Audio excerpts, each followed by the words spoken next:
ಅವನನ್ನು ಮೆಚ್ಚಬೇಡಿರಿ, ಅವನು ಸಹಾಯ ಮಾಡಶಕ್ತನಕ.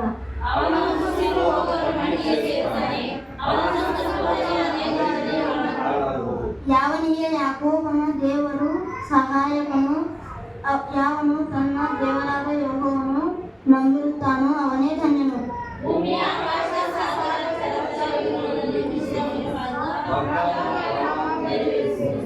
ಹಿಂಸೆಗೆ ಗುರಿಯಾದವರು ನ್ಯಾಯವನ್ನು ಸ್ಥಾಪಿಸುವವನು, ಹಸಿದವರಿಗೆ ಆಹಾರ ಕೊಡುವವನು ಆತನೇ. ಯೆಹೋವನು ಸೆರೆಯಲ್ಲಿರುವವರನ್ನು ಬಿಡಿಸುತ್ತಾನೆ.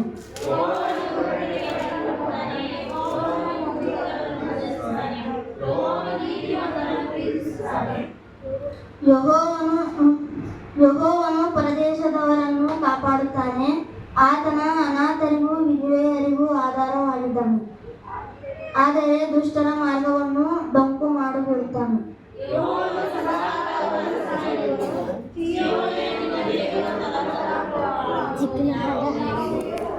ಕೊನೆಯ ವಚನ.